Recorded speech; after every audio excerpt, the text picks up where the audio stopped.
लोगों के पैर धोते हुए, पैर छूते हुए, ये सब भी हम देखेंगे आने वाले समय में। बहुत सारे विकास कार्य की गाथाएं सुनेंगे हम, बहुत कुछ रोज सुन ही रहे हैं, देख ही रहे हैं। और ऐसे में राहुल गांधी की राजनीति, राहुल गांधी के जो कदम हैं, उस पर आपकी टिप्पणी। राजीव जी, मीनू जी फिर ऑफलाइन हो गई है। मीनू जी को याद कर रहा था मैं। जेएनयू में एक रमाशंकर विद्रोही हुआ करते थे। उनकी एक कविता थी, मैं आसमान में धान बोना चाहता हूँ, कुछ इस टाइप की। मतलब याद नहीं आ रही है मुझे, तो मीनू जी होती शायद उसको ठीक करती, क्या है वो कविता। तो राहुल गांधी ने जो है वो आज आसमान में भी धान बो दिया है, जमीन में तो बोया ही है। और गर्ग साहब की मुताबिक जो है वो लोकतंत्र की उन्होंने फसल बोई है।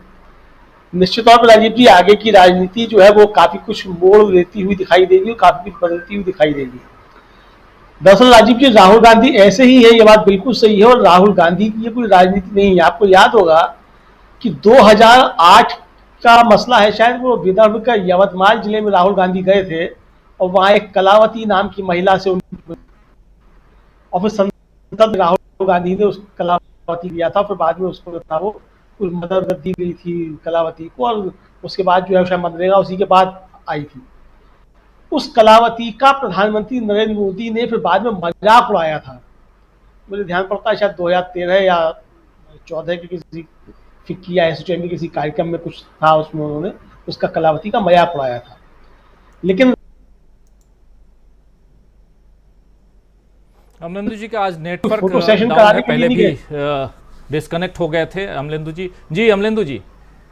जी, तो मैं यही कह रहा था कि ये कोई फोटो सेशन नहीं है जिसे कराने के लिए राहुल गांधी जो है वो घूम रहे हैं जगह जगह। फोटो सेशन तो वो होता है कि आप 25 तरीके से कैमरे लेकर के घूमते हैं और फोटो सेशन करा के आ जाते हैं और दिन में 25 दफे आप कपड़े बदलते हैं।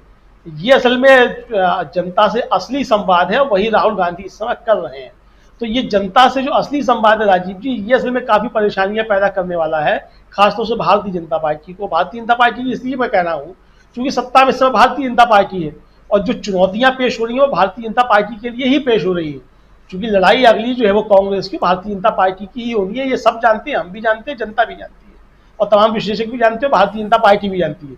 इसीलिए राहुल गांधी पे इतने हमले जो बार जो किए जाते हैं वो इसलिए किए जाते हैं कि सबको मालूम है कि लड़ाई कांग्रेस के साथ ही होनी है। विपक्ष भी जो इस बात को अच्छे तरीके से समझ रहा है, तो इसलिए कांग्रेस के साथ विपक्ष जो है वो लामबंद हो भी रहा है।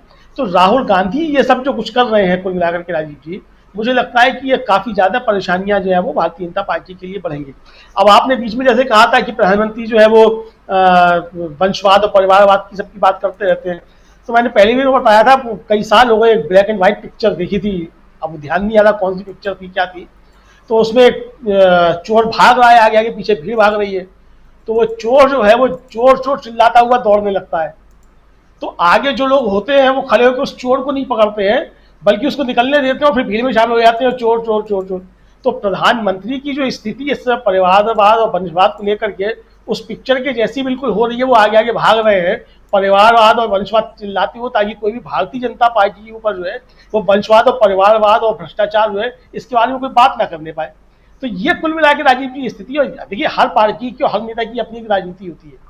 राहुल गांधी अगर जनता से कनेक्ट कर रहे हैं तो ऐसा नहीं है कि प्रधानमंत्री की कोई राजनीति नहीं है, वो राजनीति नहीं कर रहे हैं, वो भी राजनीति कर रहे हैं, वो भी लोगों से मिलते हैं। ऐसा नहीं है वो नहीं मिलते हैं। वो बात अलग की है कि वो किस तरीके से प्रायोजित तरीके से मिलते हैं, मन की बातें करते हैं, मनमौजी बातें करते हैं, वो अलग का मसला है, लेकिन मिलते वो भी है। लेकिन दोनों को मिलने में जो अंतर है राजीव जी, उसको जो है समझा जा सकता है, उसको जनता किस तरीके से याद रखती है ये भी समझा जा सकता है कि किस तरीके से याद रखा। यानी जिस कलावती से राहुल गांधी 2008 में मिले थे, उस कलावती की 2008 में क्या स्थिति थी और आज उस कलावती की क्या स्थिति है।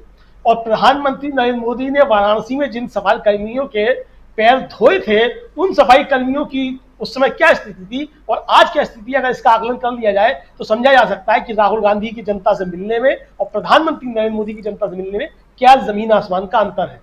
ये अच्छे तरीके से समझा जा सकता है। तो यही मुझे लगता है कि जो अंतर राहुल गांधी पैदा कर रहे हैं वो बिल्कुल निश्चित तौर पे ये भारतीय जनता पार्टी को काफी ज्यादा परेशानी करने वाला है। राहुल गांधी जेल जाती है कि जेल से बाहर जाते हैं, वो बात की बातें जाएंगे कि नहीं जाएंगे, और क्यों जाएंगे और क्यों नहीं जाएंगे, वो साला अलग के मसले हैं। भारतीय जनता पार्टी अभी क्या क्या दांव पे चलेगी वो भी अलग के मसले हैं। लेकिन राहुल गांधी की राजनीति जो है भारतीय जनता पार्टी को काफी ज्यादा परेशान कर रही है और इसलिए राहुल गांधी के ऊपर इतने ज्यादा हमले जो है वो किए जा रहे हैं। अब मैंने अभी देखा कि अभी थोड़ी देर पहले जो है वो आईटी सेल के इंचार्ज है, उन्होंने कोई 30 सेकंड की क्लिप जो राहुल गांधी की वो धान रोपाई वाली जो है उसके बाद वो जारी कर दी कि साहब देखिए अब वो जो है वो फोटो सेशन हो गया, अब सबसे कहा जा रहा है हटो, जो सुरक्षा कर्मी है उनके साथ लगे हुए हैं, अगर वो अपने घेरे में लेकर के चल रहे हैं तो कहा जा रहा है कि हटो हटो की राजनीति हो रही है। तो यही जो है सब तरीके मतलब भारतीय जनता पार्टी परेशान क्यों है?